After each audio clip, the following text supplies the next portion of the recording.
Glória a Deus. Olha lá o que diz lá. Ó. Um dos criminosos que ali estavam pendurados lançava insultos. Você não é o Cristo? Salva-se a você mesmo e a nós. Manda mais um. O outro criminoso, porém, repreendeu dizendo: você não teme a Deus, nem mesmo estando sobre a mesma sentença? Somos punidos justamente, pois estamos recebendo o que os nossos atos merecem. Mas este homem não cometeu nenhum crime. Irmãos, olha que interessante. A hora que eu cheguei aqui, Deus falava ardentemente ao meu coração para falar. Ele falava ao meu coração a respeito de esperança, né? Na quinta-feira a gente aprendeu um pouco sobre a luz do mundo, sobre a palavra de Deus.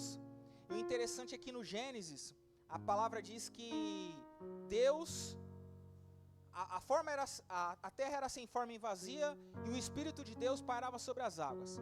E ele disse: haja luz, então houve luz. Então, irmão, não havia luz. Então Deus, ele disse: houve luz. E aqui, nesse capítulo aqui do Lucas 23, a Bíblia vai dizer que Jesus, ele estava ali no madeiro, crucificado. E havia mais duas pessoas ali, um do lado, outro do outro. E aí a Bíblia diz que um dos criminosos começa a falar: mas você não é o Cristo? Você não curou aí muita gente, ressuscitou mortos? Você lembra daquela passagem, irmão, que a viúva, ela estava indo para o enterro do seu filho? E aí a Bíblia diz que ela já havia perdido o seu marido, então ela estava enterrando o seu filho, ela estava indo para o funeral, e a Bíblia diz que quando Jesus viu aquela mulher, se encheu de compaixão, e Jesus toca lá no caixão, e o menino se levanta. Então não havia esperança para aquela mulher até Jesus aparecer. E aí a Bíblia diz que esses dois camaradas estavam lá sobre as mesmas sentenças. Só que um olha para a sua vida e fala: cara, a gente é mal demais, a gente merece estar aqui, a gente é culpado, merecemos ser crucificado. Mas esse homem aí, ele não merece estar aqui, ele não merece. E sabe o que Jesus fala para esse homem, irmão? Ele traz esperança para esse homem. E sobre esses louvores que foram entoados aqui, eu quero profetizar, irmão.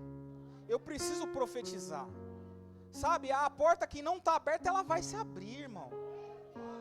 O gigante que está demorando para cair, ele vai cair, irmão, porque é Deus que vai derrubar. Irmão, não havia esperança para esse homem. Esse homem, ele estava crucificado. Sabe qual que é a esperança de um crucificado? É a morte. E quando alguém está carregando a cruz, significa que alguém vai morrer. Só que esse homem, quando ele viu a situação que ele estava, ele falou: cara, a gente merece estar aqui, a gente é mal demais, a gente é ruim, mas existe uma esperança, a esperança é Ele. E aí a Bíblia diz que Jesus olha para ele e fala: cara, você entendeu o que os demais não entenderam.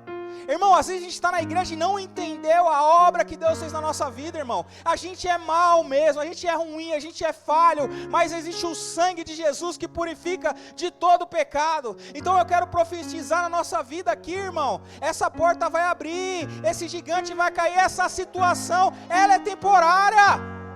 Irmão, porque a Bíblia fala que o criminoso, ele se arrependeu ali, ele falou: cara, ele se arrependeu ali, era o último segundo de esperança para poder se arrepender. E aí Jesus fala para ele: ainda hoje você estará comigo no paraíso.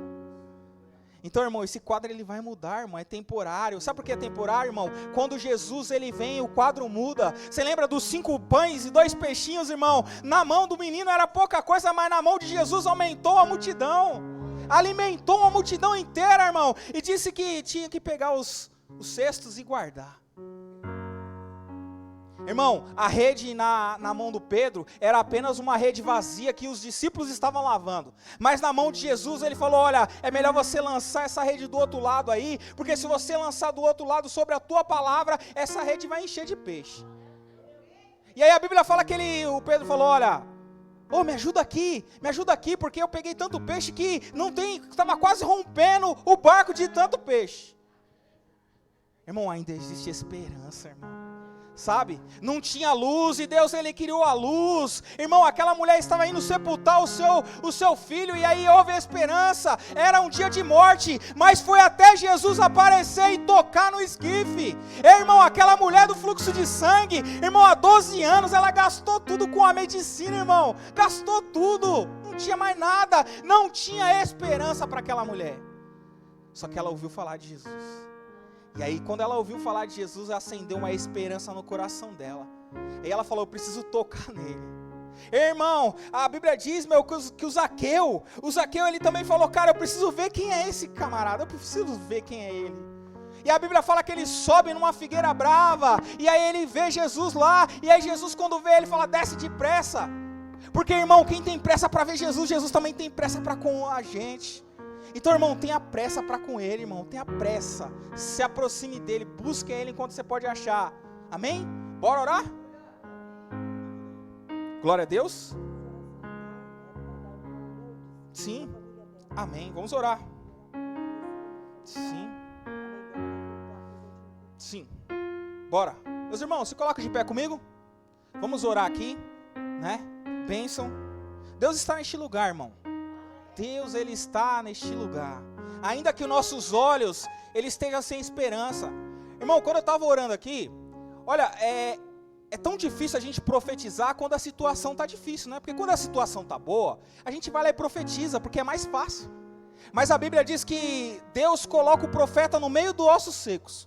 Estava difícil, não tinha nada, só tinha um profeta e ossos secos. E aí Deus faz uma pergunta para ele, cara, será que pode sobreviver esses ossos secos aí? Aí o profeta fala para ele, o profeta olha para a condição dele e fala, cara, o profeta olha para a condição humana dele e fala, cara, não tem jeito, cara. Mas ele olha para a sua situação e fala, sobre a tua palavra esses ossos vão tomar a vida. E aí a Bíblia diz que o profeta começa a profetizar, irmão, e a Bíblia fala que os ossos começam a se mexer, eu não sei como que é isso, irmão.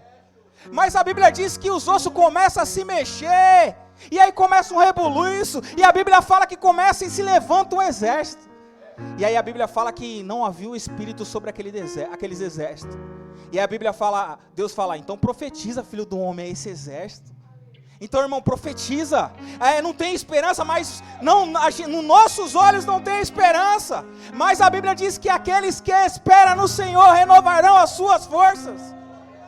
Irmão, eu não estou esperando no homem, eu não estou esperando na minha circunstância. A minha circunstância é pouca, a nossa situação, ela é difícil, mas a situação de Deus, irmão, é muito boa. Amém? Meu Deus, estão alguns pedidos aqui. A nossa irmã Alexandra, a família dela, Maria de Lourdes, Sofia, Yasmin, Beatriz, acho que é João Vitor. Deus, eu quero te apresentar não só eles, Pai, e cada um que entrou por essas portas. Senhor, muitas das vezes nós se encontramos como profeta, lá no meio dos ossos. Deus, e muitas das vezes a gente olha para a nossa situação e fala, não vai dar certo. Mas, Pai, eu quero olhar com a sua ótica, porque aos olhos do profeta era osso seco, mas aos olhos do Senhor era um exército. Então, Pai, não permita que a minha ótica, ela seja deturbada pelas aflições que nós vivemos. Pai, nós queremos orar, Senhor, para que a circunstância mude. Deus, a tua palavra fala que o Jó, quando ele orava pelos seus amigos, a circunstância dele mudou. A Bíblia fala que ele foi abençoado 2 vezes. Deus, nós queremos orar, Senhor, não para que a bênção chegue, mas para que a gente entenda a como ser abençoado pelo Senhor. Deus, o Senhor disse para Abraão, e se tu será uma bênção, ou seja, você será a própria bênção, Abraão. Irmão, eu quero profetizar sobre a nossa vida, esse quadro vai mudar, essa situação vai mudar. Pai, esse diagnóstico médico, ele vai cair fora. Deus, nós iremos viver dias melhores, dias abençoados, porque a tua palavra diz, meu Pai, que nós estamos esperando no Senhor.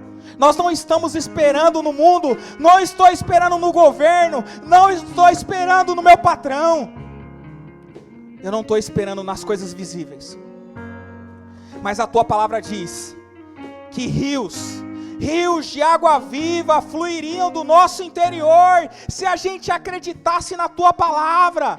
Então, Pai, sobre essa tua palavra, Senhor, é o que nós acreditamos. Pai, faça a tua vontade, Pai. Ajuda o teu povo, Senhor, a enxergar com a ótica do Senhor. Senhor, quando o povo viu aquele gigante se levantar, o Davi, ele viu aquele gigante, o Davi era pequeno, o exército inteiro de Israel se tremendo para contra o gigante. Mas a tua palavra fala que o Davi fala, olha, eles vão lá com lança, ele vem com lança, ele vem com armadura, mas eu vou na força do Deus vivo.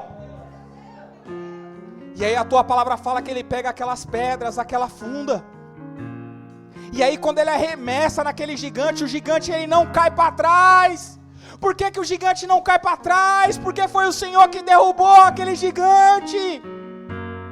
Oh meu Deus, nós profetizamos, Senhor, nessa manhã, que o gigante vai cair, as muralhas vão cair. Nós iremos avançar e nós saberemos que o Senhor está avançando com a gente. A gente não vai deixar o Senhor de fora, o Senhor vai na frente.